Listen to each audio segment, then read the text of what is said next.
आप जो सबसे पहले एक लिए कर दें, आप लोगों को विजुअल स्टूडियो नज़र आ रहा है? जल्दी से प्लीज़।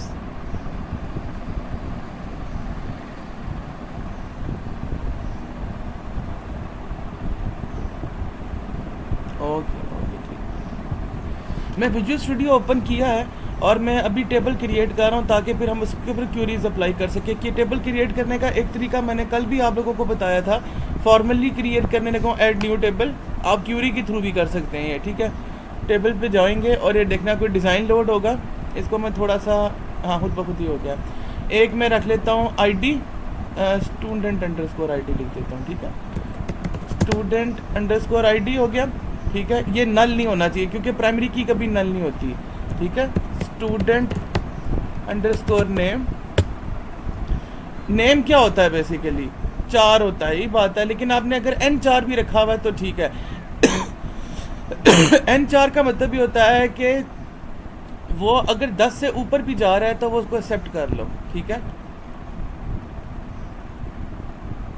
अच्छा, उसके बाद नेक्स्ट है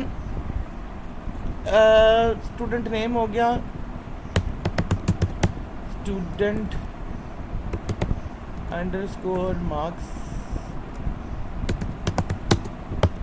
और इसको मैं टेक्स्ट कर देता हूँ, ठीक है।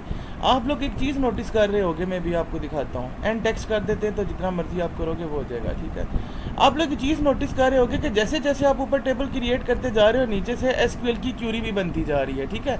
तो आप लोग अगर पेपर में क्वेश्चन आए तो आप लोग इस तरह बनाकर नीचे से क्यूरी कॉपी करके उसको जो है ना आप लिख के पेपर के ऊपर तो जमा करा सकते हो। तो आपको कोड करने की ज़रूरत नहीं, आप मैनुअली सारा काम करोगे तो वो हो जाएगा, ठीक है। इसके बाद मैं अपडेट पर क्लिक करता हूँ। उसने बोला टेबल क्रिएट हो गया, अपडेट डेटाबेस पे क्लिक किया।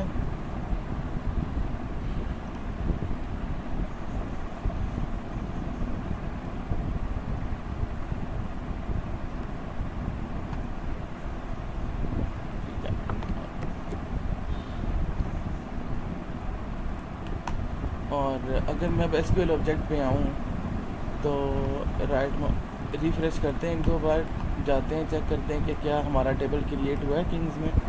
टेबल्स पे गए तो ये देखिए DPO.table के नाम से। आप चाहें तो इसको रीनेम भी कर सकते हैं, सॉरी इसको रीनेम भी आप कर सकते हैं। जैसे ये स्टूडेंट का टेबल है तो हम लिख देते हैं ये स्टूडेंट है।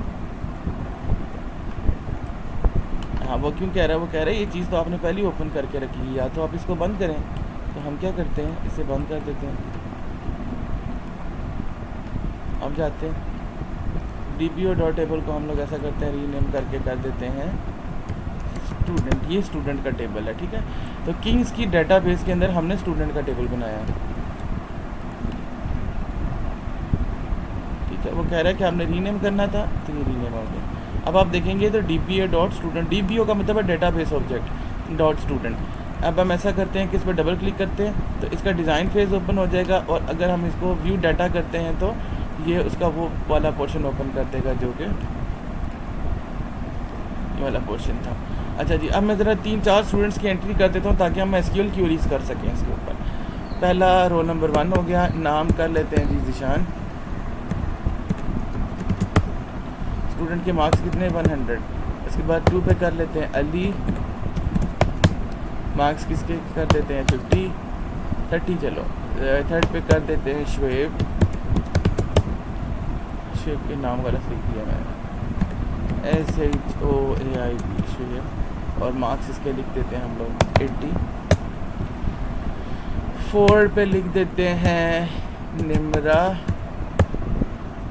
मार्क्स इसके 85।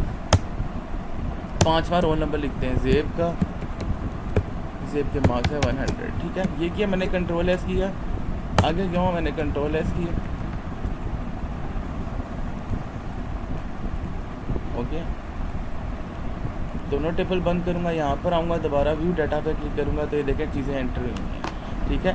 अब मैंने क्या करना है, टेबल पे राइट माउस क्लिक करना है और सॉरी ये जो डाटाबेस बनाया था हम लोगों ने, इसके ऊपर जाएंगे किंग्स वाले पे, इस पर राइट माउस क्लिक करेंगे और ये लिखा होगा न्यू क्यूरी पे ऊपर क्लिक कर देते हैं, ठीक है। अब हम बारी बारी क्यूरीज को स्टडी करना शुरू करते हैं। ये मैंने लिंक आप लोगों को प्रोवाइड करना था लेकिन नहीं कर सका, आज के दिन इंशाल्लाह करूँगा। एसक्यूएल की पहली क्यूरी है सिलेक्ट के नाम से। लफ्ज़ सिलेक्ट का मतलब होता है चीज़ों को सिलेक्ट कर देना, ठीक है। अब इसका सिंटैक्स पहले आप ज़रा गौर से पढ़ा, लिखा हुआ है select asterisk from table name. Select का मतलब है सिलेक्ट करो, स्टैरिक का मतलब क्या होता है, सब कुछ। फ्रॉम कहाँ से, जो टेबल नेम है, टेबल का नाम है। चलें जी, हम ऐसा करते हैं, इस क्यूरी को रन करते हैं, डायरेक्टली वहाँ पे जाके लिख देते हैं। किसना लिखेंगे, SE सेलेक्ट स्टैरिक का आपने यहाँ पे साइन डालना है। स्टैरिक किधर गया यार, मुझे तो नजर ही नहीं आ रहा। स्टैरिक ये 8 पे आता है। स्टैरिक फ्रॉम का देखे, फ्रॉम पूरा बड़ा लिखना है। अब आपने टेबल का नाम क्या है, DBO डॉट स्टूडेंट्स।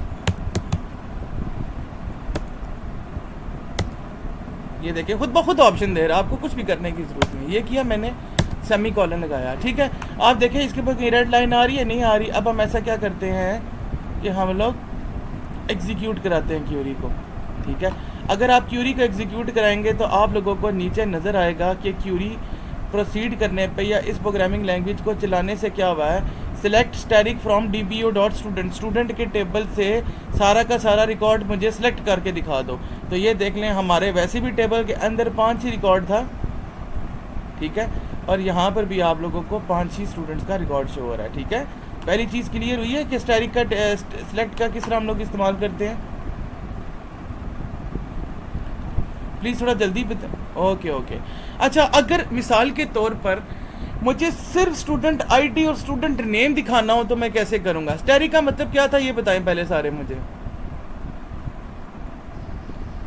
स्टैरिक का मतलब क्या था, ऑल, यानी सारे का सारा जो रिकॉर्ड है। हम स्टैरिक ख़त्म कर देते हैं, सिलेक्ट करते हैं स्टूडेंट। ये देखो खुद ब खुद ऑप्शन दे रहा है, आपने क्या करना है, स्टूडेंट ID कॉमा और क्या था, स्टूडेंट नेम शो करा देता हूँ। स्टूडेंट का है, छोटा लिखना था मेरा, स्टूडेंट नेम, ठीक है।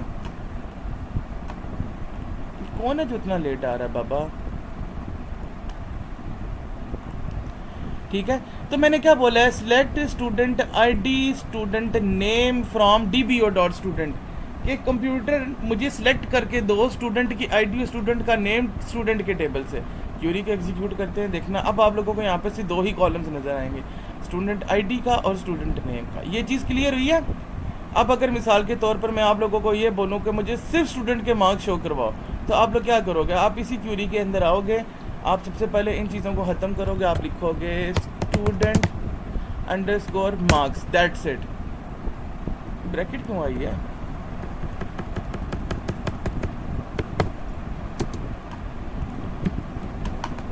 इसको कंट्रोल एस करने की ज़रूरत नहीं है क्यूरी को। आप क्यूरी को सेव नहीं कर रहे, सिर्फ एग्जीक्यूट करा रहे हो। कंट्रोल एस करते हैं, देखें सिर्फ स्टूडेंट के मार्क्स शो हो रहे हैं। तो इस तरीके से आप लोग जो होता है चीज़ों की सिलेक्शंस को परफॉर्म करते हैं, ठीक है। तो एक्सरसाइज नंबर 1 हम लोगों ने कर लिया। हमने इसमें 2 काम किए हैं। हमने सबसे पहले स्टैरिक यूज़ किया। स्टैरिक यूज़ करने से क्या हुआ है कि सारे का सारा कॉलम जो रिकॉर्ड है लिखा हुआ है, the following SQL statement selects all the column from the table, ठीक है। और अगर आप कस्टमर नेम, या अभी तो उसने एग्जांपल में कस्टमर नेम रखा, अगर आप स्टूडेंट नेम और हाली वो शो करवाना चाहते हो तो वो भी कर सकते हो। पार्ट नंबर 2 पे आते हैं, डिस्टिंक्ट के ऊपर।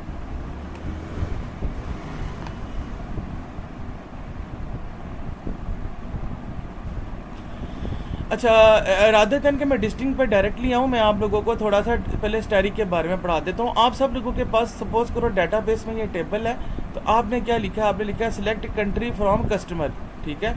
तो क्या होगा, मैं आप लोगों को ये क्वेरी रन करके दिखाता हूँ। इनके अंदर कंपाइलर भी होता है वॉरलैंड का।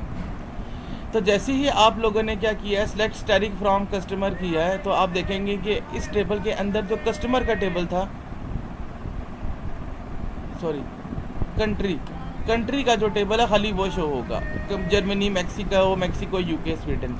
ये देखें जर्मनी, मैक्सिको, UK, ये सारे जो हैं बेसिकली वो टेबल के अंदर जो डाटा यहाँ पर मौजूद है हमारे। ये बार बार रेपिटेशन में इसलिए हो रहा है क्योंकि मल्टीपल रिकॉर्ड्स होते हैं, ठीक है। तो ये शो हो रहा है। अब अगर हम आते हैं, ये तो हम लोग पहले कर चुके। डिस्टिंक्ट का मतलब क्या होता है, लफ्ज़ डिस्टिंक्ट का मतलब ये होता है कि किसी चीज़ को स्पेसिफिकली उठा के रखना। नॉर्मली अगर आप डिस्टिंक्ट नहीं भी लिखते तो तब भी काम चल जाता है। डिस्टिंक्ट का मतलब मैं आप लोगों को किस तरह समझाऊं, ठहरें एक मिनट।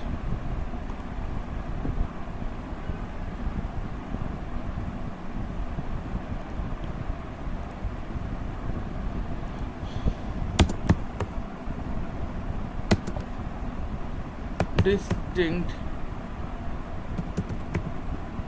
ठीक है, ये हो गया। मैंने लिखा select distinct student marks from DBO dot table. देखते हैं क्या होता है अगर हम क्यूरी को रन करें।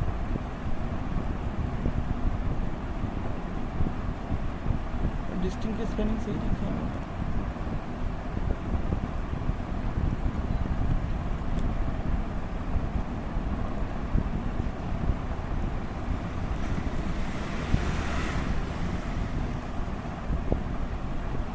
ये मेरे हाथ से कंपेयर करने के लिए होगा डिस्टिंक्ट जो है।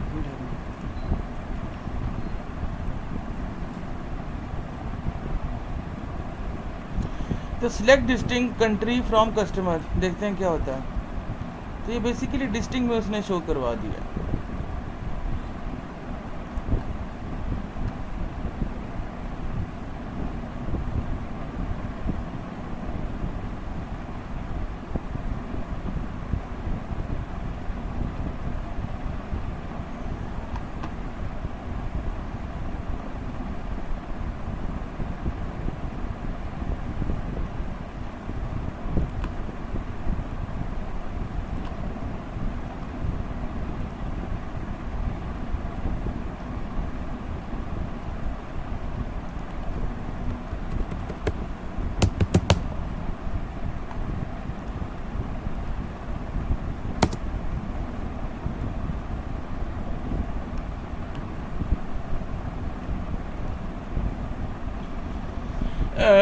डिस्टिंक्ट का मतलब मैं आपको किस तरह शो करवाऊँ, ठहरें, एक मुझे इसमें एंट्री करनी पड़ेगी। नंबर 6 यहाँ पर मैं दोबारा एक नाम रिपीट कर देता हूँ। मैं लिखता हूँ ज़िशान, और ज़िशान के मार्क्स में 120 एंटर कर देता हूँ, ठीक है। सेव करता हूँ और अब SQL की क्यूरी में दोबारा आता हूँ। अब इसको रन करता हूँ। Select distinct student name from DBO dot table. मैं इसलिए कर रहा हूँ ताकि आपको ज़्यादा अच्छे समझ आ सके। प्लस डिस्टिंक्ट का मतलब होता है किसी चीज़ को अलग करना किसी चीज़ के साथ। अगर मिसाल के तौर पर आप एक ऐसा रिकॉर्ड चाहते हो जहाँ पे रेपिटेशन ना हो, जैसे आपके टेबल में देखो ज़िशान 2 बार आ रहा है, ठीक है, 6 रिकॉर्ड हैं, लेकिन जब आप लोग यहाँ पर आए हो तो आप लोगों ने लिखा है select distinct student name from the DBO dot table. इसका मतलब ये है कि स्टूडेंट के टेबल के अंदर में जाओ और स्टूडेंट नेम जो डिस्टिंक्ट है, यानी जो कॉमन नहीं है, उन सबको निकालो।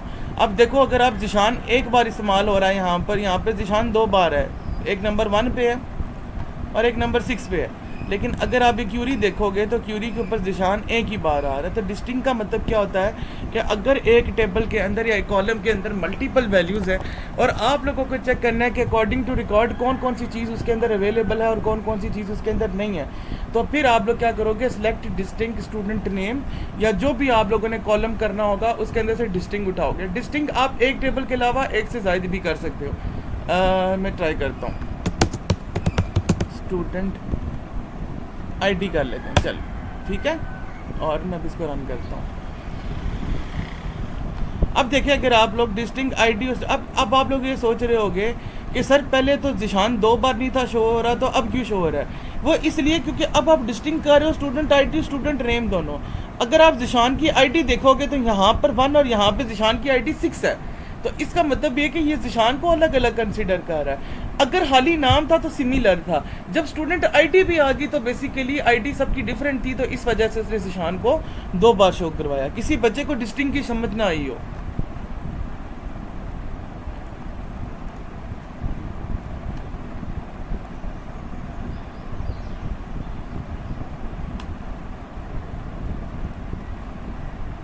गुड। ज़ेबुन्निसा और बाकी जो बच्चे हैं, क्योंकि आप लोगों ने इसको सॉफ्टवेयर बनाकर तैयार करा कर देना, मैं फिर ही मार्क्स लगाऊंगा। बाद में प्लीज़ मेरे से गिला मत कीजिएगा कि सर जी आपने मार्क्स क्यों नहीं लगाए हमारे। इसलिए मैं कह रहा हूँ कि जो अगर कोई मसला है तो मुझसे पूछें।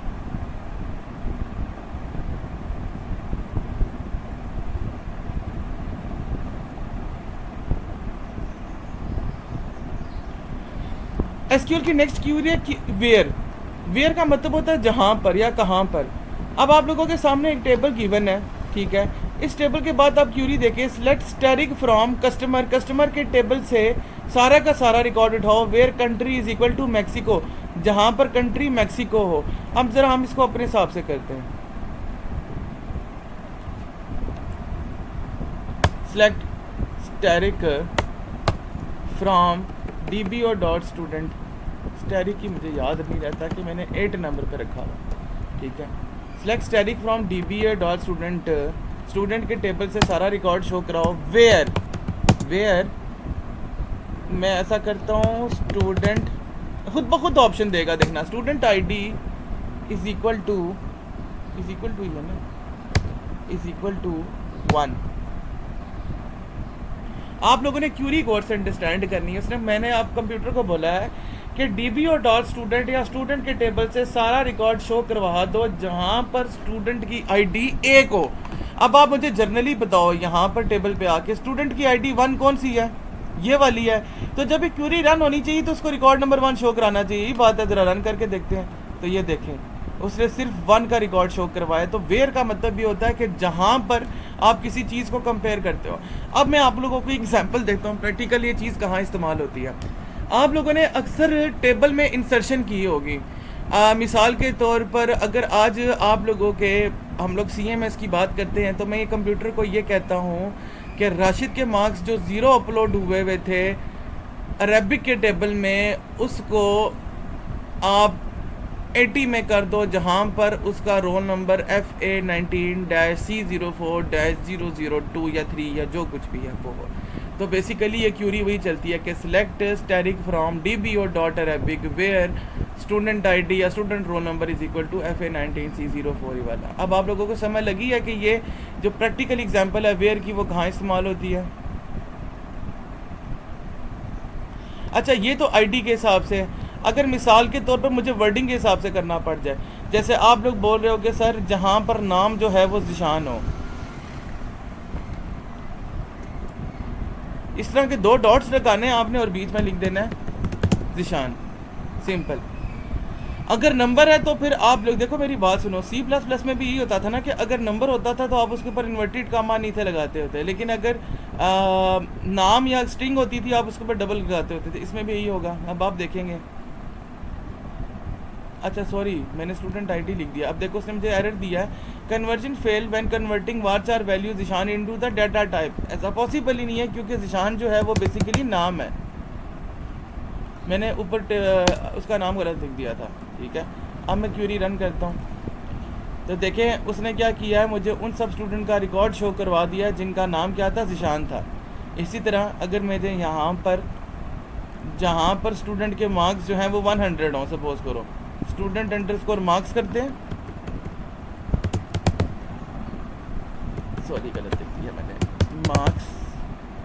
अगर आपसे ना हो रहा हो ना लिखना तो ये देखें एंड पे नीचे ऑप्शन आता है, स्पेस बार दबा दी, बस खुद ब खुद वो कर लिख देगा। अब मार्क्स जो हैं वो बेसिकली इंटीजर डाटा टाइप है, तो हम इसके लिए ये नहीं इन्वर्टेड कामा में लिखेंगे, सिंपल 100 लिख देंगे। मार्क्स इज इक्वल टू 100, बीच में से स्पेस खत्म कर देते हैं, ठीक है। रेड लाइन देखे नहीं है, इसका मतलब है कोई एरर नहीं है। चलाते हैं इसको।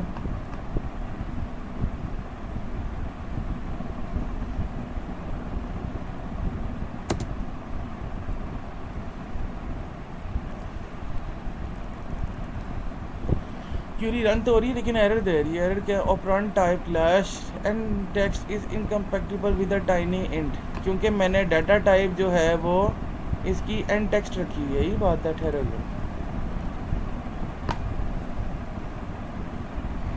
हाँ ये देखो एंड टेक्स्ट रखी है स्टूडेंट के मार्क्स की। मैं यहाँ पर आता हूँ और इसको भी इंटीजर में नहीं, टेक्स्ट में भी नहीं, बल्कि न्यूमेरिक किस में होता था, इंट में कन्वर्ट कर देता हूँ, ठीक है। और इस टेबल को मुझे अपडेट करना पड़ेगा। डेटाबेस अपडेट हो गया और इसको बंद कर देता हूँ। अब मैं ज़रा इस क्यूरी को रन करता हूँ।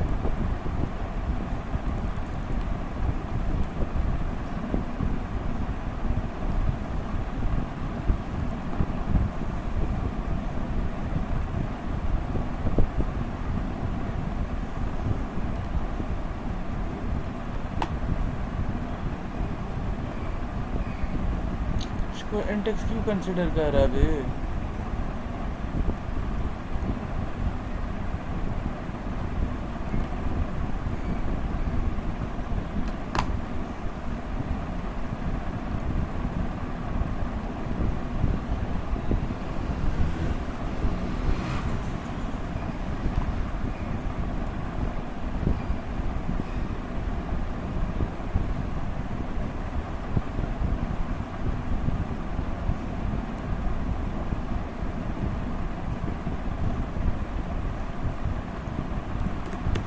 क्यूरी मेरे हाथ से मुझे चीज़ें बंद करनी पड़ेंगी पहले सारी।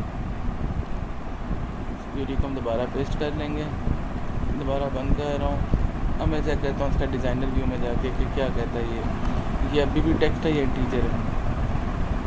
इसको भाई इसको एंड टेक्स्ट क्यों कंसिडर कर रहा है ये? मेरे हाथ से हम दोबारा चेंज नहीं कर सकते जब हमने बना लिया। तो अगर एंड टेक्स्ट है तो बेसिकली टेक्स्ट का मतलब वही होता है ना कि स्ट्रिंग है। तो आप लोगों को जो इसकी क्यूरी लिखनी पड़ेगी वो भी फिर उसी हिसाब से लिखनी पड़ेगी। ठहरे, पहले मुझे इसका क्यूरी ओपन करने दें। देखिए जी, ये कोड था जो हम चलाने की कोशिश कर रहे थे, लेकिन अगर कंप्यूटर का एरर पड़े तो उसने बोला है कि जो एंड टेक्स्ट होता है वो टाइनी इंट नहीं हो सकता कभी भी। इसका मतलब है कि जहाँ पर मार्क्स इज इक्वल टू 100 होंगे, इसका मतलब मैं वहाँ पे इन्वर्टेड कॉमा लगाऊंगा इस रन होकर। अब मैं देखें रन करता हूँ।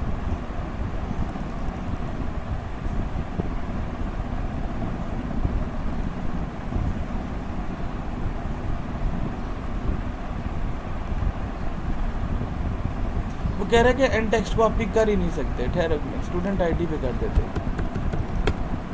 जहाँ पर स्टूडेंट आईडी क्या हो, 1 हो। सिंपल। ये देखिए जो स्टूडेंट आईडी 1 थी उसका रिकॉर्ड इसने शो करवा दिया। तो बेसिकली वेयर को हम लोग इस जगह इस्तेमाल करते हैं। अब इसमें दो चीज़ें हैं। अगर तो आपने टेक्सचुअल डेटा फाइंड करना है तो फिर आप दो इन्वर्टेड कॉमा, सिंगल इन्वर्टेड कामास के बीच में लिखोगे। लेकिन अगर आपको आईडी के हिसाब से करना है या न्यूमेरिक डाटा के हिसाब से करना है तो फिर आप लोग इस चीज़ को आप लोग ओपन करोगे। ठीक है,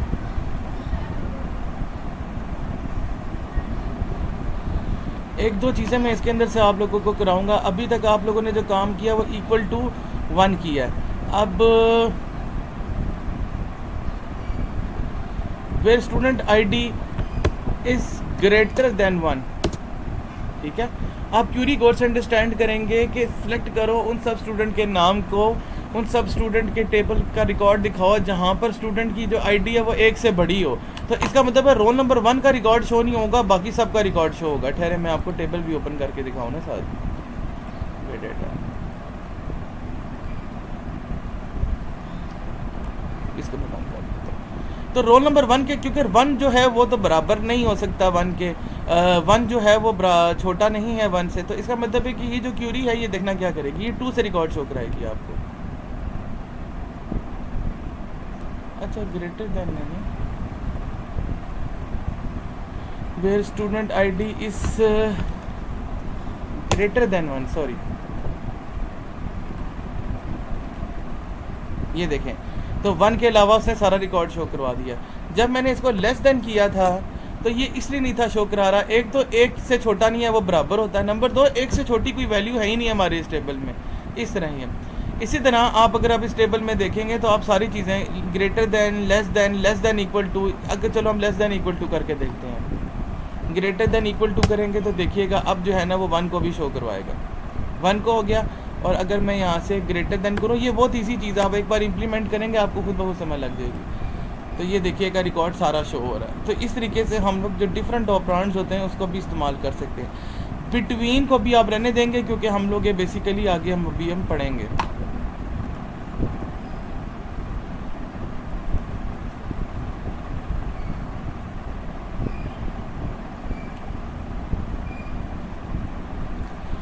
आप सब लोगों के सामने एक टेबल गिवन है, ये लास्ट चीज़ है हमारे इस लेक्चर में। उसके बाद हम लोग जॉइंट्स पढ़ेंगे, लेकिन हम नेक्स्ट क्लास के अंदर पढ़ेंगे, नेक्स्ट आप लोगों का जो होगा। और उससे पहले आप लोगों को असाइनमेंट भी जमा करानी है, जिसके बारे में मैं आप लोगों को मंडे को बताऊंगा। आप सब लोगों के सामने एक डेमो डेटाबेस गिवन है, नीचे क्यूरी गौर से पढ़िएगा। Select static from customers, customer के टेबल से सारा रिकॉर्ड शो कराओ। Where country is equal to Germany and city is equal to Berlin. अब इसका मतलब है कि एंड आया। देखिए, एंड का मतलब भी होता है जहां पर दोनों कंडीशन सेटिस्फाइड हो रही हो। और जब इस्तेमाल करेंगे तो उसका मतलब ये होगा, एक मिनट है, और का मतलब भी होता है कि वो रिकॉर्ड या वो कंडीशन चेक कराओ, दोनों में से कोई एक भी कंडीशन ट्रू हो जाए। मैं इसको थोड़ा प्रैक्टिकली करके दिखाता हूँ।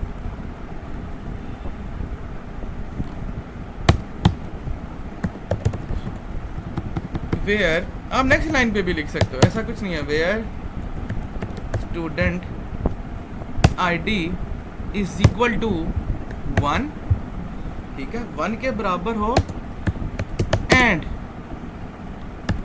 स्टूडेंट नेम, क्योंकि एंड है तो दोनों कंडीशन सेटिस्फाई होना जरूरी है, तो मैं फिर जिशान ही लिख सकता हूँ यहाँ पे। क्यूरी आपने गौर से पढ़नी है। मुझे उस स्टूडेंट का रिकॉर्ड शो कराओ जहाँ पर उन स्टूडेंट्स का रिकॉर्ड शो कराओ जिनकी ID 1 हो और उनका नाम जो है वो जिशान हो। ठीक है, रन करते हैं इसे। अच्छा, आपने देखा होगा कि मेरी ID 1 थी और नाम 1 था, नाम भी जिशान था, तो इसलिए था। मैं एंड की जगह ज़रा आप लोगों को और लगा के दिखाता हूँ। और का मतलब ये होता है कि कंडीशन दोनों ही, बल्कि एंड में ना मैं पहले ये करता हूँ, ठहरेंगे, एंड किया। मैं कहता हूँ उन स्टूडेंट का रिकॉर्ड शो करवाओ जिनकी ID 1 हो और नाम उसका निम्रा हो। निम्रा मैंने क्योंकि पहले इसी टेबल में लिखा हुआ था तो मैं इसलिए इसका नाम यूज़ कर रहा हूँ, निम्रा था। ठीक है, मैं ज़रा कोड को रन करता हूँ। उसने कोई रिकॉर्ड शो नहीं करवाएगा। इसकी रीज़न क्या मैं आपको बताता हूँ। इसकी रीज़न ये है कि ID अगर 1 है तो नाम जो है वो जिशान होना चाहिए। ठीक है, अब अगर आप लोग एंड ऑपरेटर देखोगे तो एंड ऑपरेटर में क्या होता है कि x भी 0 होना चाहिए और y भी 0 होना चाहिए। दोनों में से अगर एक भी कंडीशन फॉल्स हो रही है तो इसका मतलब वो गेट नहीं बनेगा। अब अगर आप इसमें आओ तो स्टूडेंट की ID जहाँ पर 1 है और स्टूडेंट का नाम जो है निम्रा हो, कहीं ऐसी यहाँ पर एक ID है जिसका ID 1 हो और नाम निम्रा हो, नहीं। ठीक है, इस वजह से जब आप क्यूरी रन कर रहे हो तो यहाँ पर आपको कुछ भी शो नहीं हो रहा। और जब मैंने लास्ट टाइम वहाँ पर जिशान लिखा था तो आपको जिशान का रिकॉर्ड शो हुआ था। अब मैं यहाँ पर और लगाता हूँ। और का मतलब ये होता है कि उन स्टूडेंट्स का रिकॉर्ड शो कराओ जिनकी स्टूडेंट या तो ID 1 हो या उनका नाम निम्रा हो। अब आपको यहाँ पे 2 टेबल नजर आएंगे, 2 नहीं बल्कि 3 नजर आएंगे शायद। 2 इसलिए नजर आए क्योंकि जिशान मैंने ख़त्म किया हुआ है, ID जो है वो 1 नहीं है। अब इसमें क्या हुआ है, एक रिकॉर्ड उसने वो शो करवाया है जहाँ पे स्टूडेंट का नाम क्या था, जिशान, यानी स्टूडेंट ID क्या थी 1, तो स्टूडेंट ID 1 किसकी थी, जिशान की थी। ठीक है, उसके बाद उसने बोला और यानी या उन स्टूडेंट का नाम जिन स्टूडेंट का नाम निम्रा है, तो बेसिकली रिकॉर्ड नंबर 2 शो हो गया। तो इस तरीके से बेसिकली आप एंड और ऑपरेटर को इस्तेमाल करते हो आप लोग अपने काम को कंप्लीट करने के लिए। ये कौन है जो अब आया है?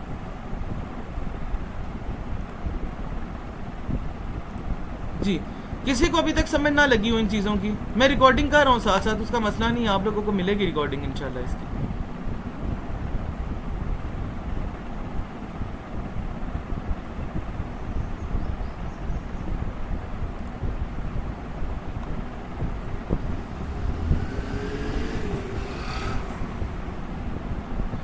जी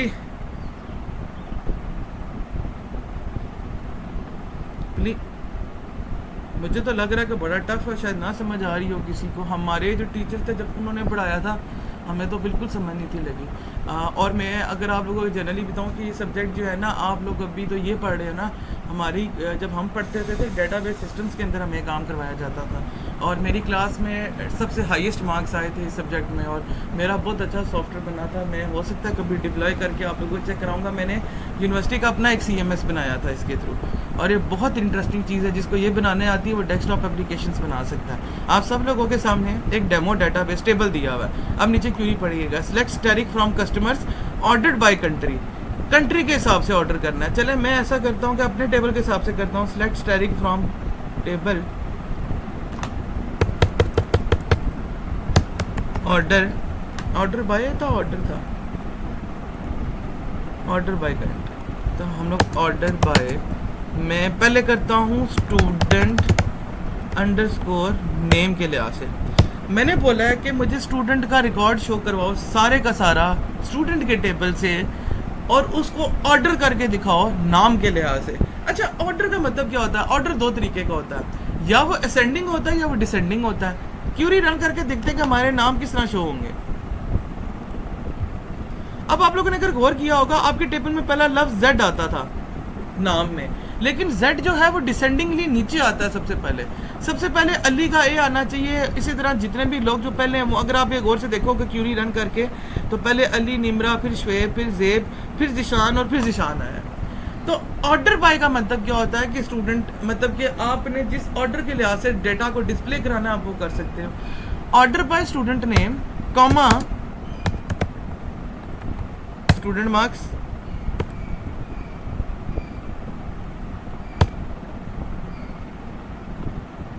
आई थिंक एरर आ जाएगा। वो कहता है कि ब्रैकेट होनी चाहिए।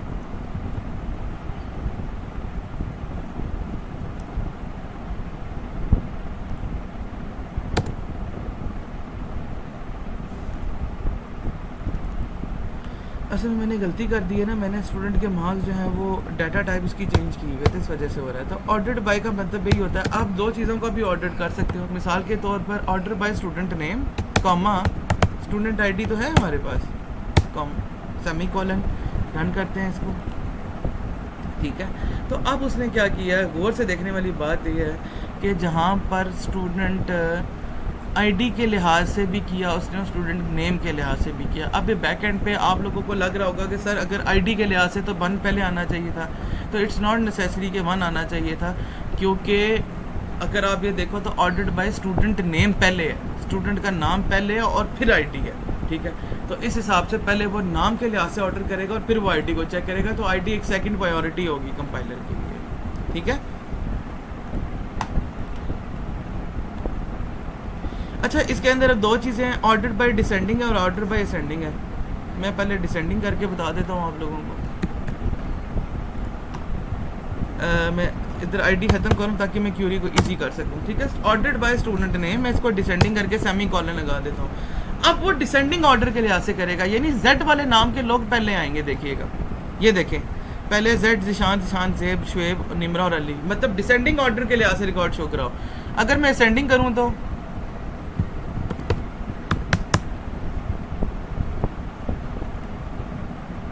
असेंडिंग ऑर्डर के लिहाज से उसने अली का रिकॉर्ड पहले शो कराया, क्योंकि अली का नाम ए से शुरू होता है। तो आप लोग ऑर्डर बाय असेंडिंग भी कर सकते हो, ऑर्डर बाय डिसेंडिंग भी कर सकते हो। जनरल अगर आप ऑर्डर बाय करोगे तो वो असेंडिंग के लिहाज से ही करेगा उससे, ठीक है।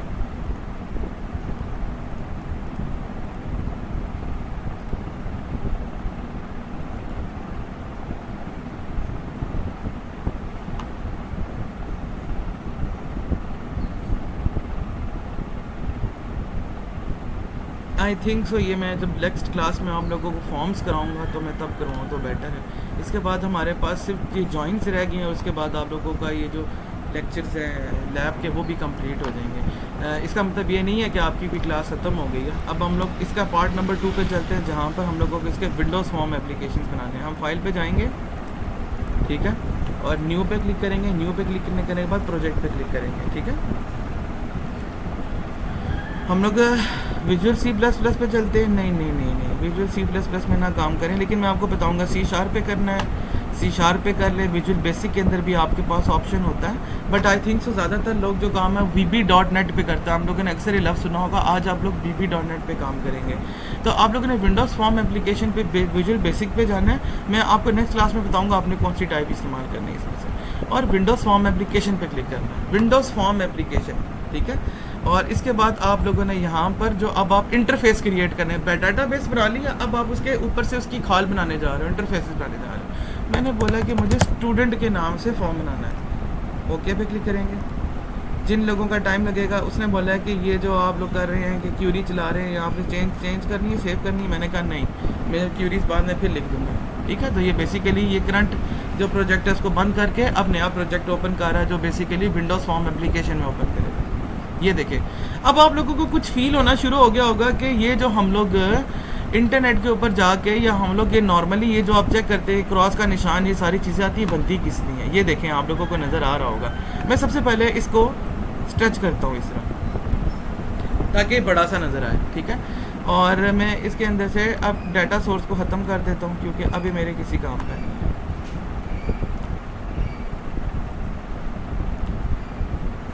ये चीज़ ओपन हो गई, ठीक है। अब सबसे पहला काम मैं क्या करूँगा, इसके अंदर आप लोगों को जिस तरीके का टेबल बनाना है वो, अब हमने अगर उस डाटाबेस के लिहाज से देखें तो हम लोगों को 3 चीज़ें चाहिए होती थी, स्टूडेंट आईडी, स्टूडेंट नेम और स्टूडेंट मार्क्स। चलें जी, यहाँ पर हम लोग जाते हैं और ये टेक्स्ट बॉक्स ऑप्शन इसको उठा के यहाँ पे रखते हैं, ठीक है। ये स्टूडेंट आईडी का हो गया। इसी तरह किधर गया टेक्स्ट बॉक्स, किधर गया, नहीं नज़र आ रहा, तो आप लोग ऐसे कर लिया करें, टेक्स्ट बॉक्स लिखेंगे, खुद ब खुद ऑप्शन आ जाएगा, स्टूडेंट आईडी, स्टूडेंट नेम और ये स्टूडेंट टेबल, स्टूडेंट मार्क्स, ठीक है। अब आप लोग ये कह रहे हो कि सर जी वो तो ठीक है, लेकिन हमें कैसे पता चलेगा कि स्टूडेंट आईडी स्टूडेंट नेम या उसका है? इसके लिए हम लेबल्स देते होते हैं। ये लफ्ज़ देखिएगा, लेबल, ये लेबल 1 हो गया, लेबल 2, लेबल 3, ठीक है।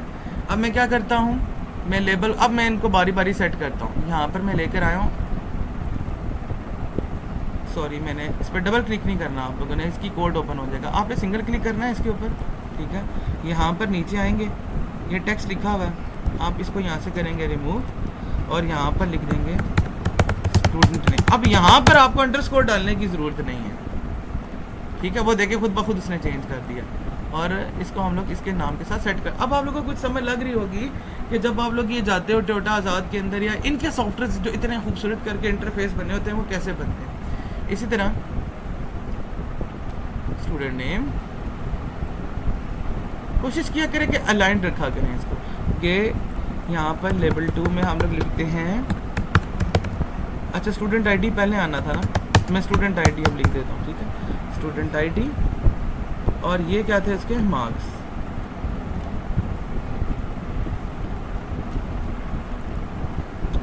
डबल क्लिक, एक मुझे अपने टाइम में भी बहुत बुरी आदत थी डबल क्लिक करके ओपन करने की। इसमें आप अंडरस्कोर नहीं लिखेंगे क्योंकि ये सिर्फ नाम है, बैक एंड के ऊपर वो अंडरस्कोर ही समझेगा इसे, ठीक है, ये चीज़ हो गई। अच्छा जी, ये स्टूडेंट मैनेजमेंट सिस्टम है, आपने लेबल लगाना, आप एक और लेबल उठाओ ताकि ऊपर आप हेडिंग दे सको। देखो हेडिंग नाम की कोई चीज़ है इसमें हम एंटर कर सकते हैं, नहीं, इसमें हमें लेबल ही देने पड़ेंगे।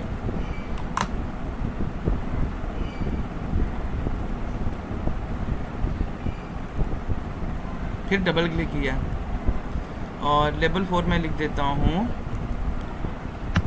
किंग्स इंटरनेशनल कॉलेज, ठीक है। अब आप लोग सोच रहे हो कि सर जी ज़रूरी तो नहीं है इंटरफेस पे इतना ही छोटा नज़र आता हो, तो ऐसी बात नहीं है। आप जाएंगे आहिस्ता आहिस्ता इसको स्क्रॉल करेंगे, इसकी प्रॉपर्टीज़ में जाएंगे, आपको खुद बहुत समय लगेगी। ये देखिए डिज़ाइन में आप आ रहे हैं,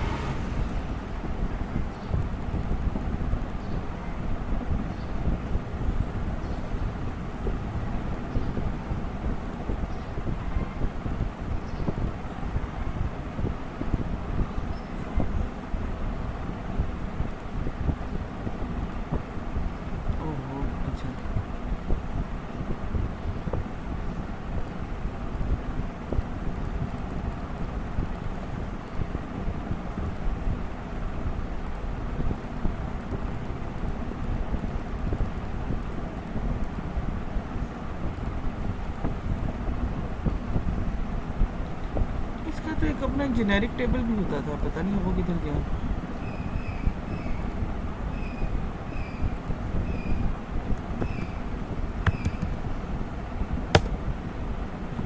तो पिक ही नहीं कर रहा है, ये क्यों? मुझे देखना पड़ेगा कि इसके अंदर वो ऑप्शन किधर से आता है जहाँ पर वो फॉन्ट ये है ना, हाँ यहाँ से, यहाँ पे आप जाओगे, इसे आप क्लिक करोगे तो ये अब आपको वैरायटी दे देगा। जैसे मिसाल के तौर पर मैं ये चाहता हूँ मैं ये हो और इसका 20 पे लिखा हुआ है, ओके पे क्लिक करूँगा तो ये देखें ऐसे लिखा हुआ है। अब मैं इसको इसके अंदर सेट कर देता हूँ, ठीक है। तो इस तरीके से आप लोग लेबल्स को किसी भी जगह जाके चेंज कर सकते हो। लास्ट जो हम लोगों ने इसके अंदर चीज़ करनी है वो 2 करनी है। नंबर 1 हम लोगों ने इसके अंदर बटन्स लगाने हैं, इंसर्ट डिलीट अपडेट के। ये बेसिकली वही काम है जब आप लोग कर रहे हो। बटन को उठाऊंगा मैं, यहाँ पे लिखूंगा, बटन पे सिंगल क्लिक करूंगा, देखिएगा यहाँ से बटन ही ओपन होना चाहिए, ठीक है। और यहाँ पर आके हम नेम देखेंगे इस बटन का क्या है।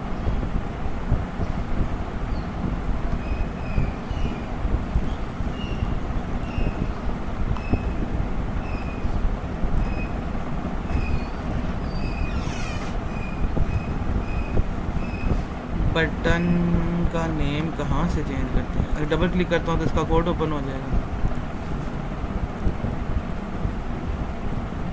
प्रॉपर्टीज़ पहले इसकी खुली नहीं है, ये बटन का, बटन 1 नाम है बटन, चेक करते हैं। ये टेक्स्ट है, सॉरी। तो मैं यहाँ पर जाके लिख देता हूँ सेव। अभी मैं सिर्फ एक बटन लगा रहा हूँ क्योंकि अभी हमने काम ही नहीं करना है इसके अंदर भी, ठीक है। सेव का बटन। एक last but not the least कि हमें इसी इंटरफेस के अंदर अगर हम लोगों को, आप लोगों को ये टेबल शो कराना, डाटा ग्रिड व्यू पे क्लिक करेंगे, यहाँ पर आके रखेंगे, इसको प्लेस करेंगे। उसने बोला सोर्स सेलेक्ट करें, सोर्स कौन सा आपका। मैंने कहा ऐड प्रोजेक्ट डाटा सोर्स, इधर जाओ, मैंने बोला डेटाबेस है मेरा, हमने कहा हाँ जी डेटाबेस है। उसने बोला डाटा सेट है आपके पास, हमने कहा हाँ जी डाटा सेट भी है। उसे बोला कि देखिए कोई कनेक्शन है आपके पास पहले से पड़ा हुआ, हम लोग कहते हैं माइक्रोसॉफ्ट एसक्यूएल सर्वर है। कंटिन्यू करते हैं। अब मुझे पता नहीं इसको पिक करेगा ही नहीं करेगा।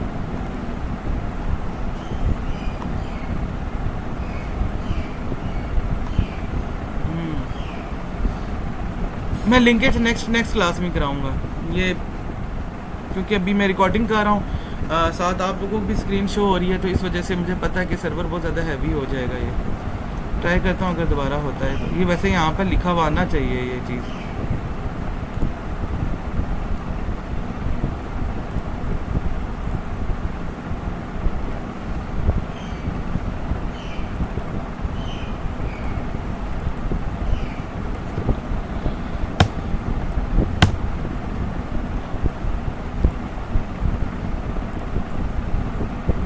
चलें, ये बस अभी आज की क्लास तक हम डेटा ग्रिड व्यू तक ही रहने देते हैं। आपने अपने घर के अंदर बैठ के एक तो पहले एसक्यूएल की जितनी क्यूरीज हैं उनको रन करना, उसको रन करने के बाद आपने जो इंटरफेस है एटलीस्ट जो टेबल आप बना रहे हो वो आप लोगों ने कर लेंगे, ठीक है। कल के दिन में बारी बारी जिन जिन स्टूडेंट्स के ग्रुप्स बने हुए उन लोगों से कांटेक्ट करके उनको बताऊंगा कि उन्होंने डेटाबेस या सॉफ्टवेयर बनाना किस चीज़ से रेलिवेंट है, ठीक है। आप लोगों का कोई भी क्वेश्चन हुआ तो आप लोग उधर भी बैठ के मेरे से पूछ सकते हैं जी। किसी बच्चे का कोई क्वेश्चन हो अभी तक तो मुझे बता दो प्लीज़। क्या? अब मैं बात कर लेते हैं ना बाद में, क्लास के अंदर तो नहीं बात कर सकते, मैं इसलिए कह रहा हूँ बारी बारी बात कर लेंगे ना, ठीक है।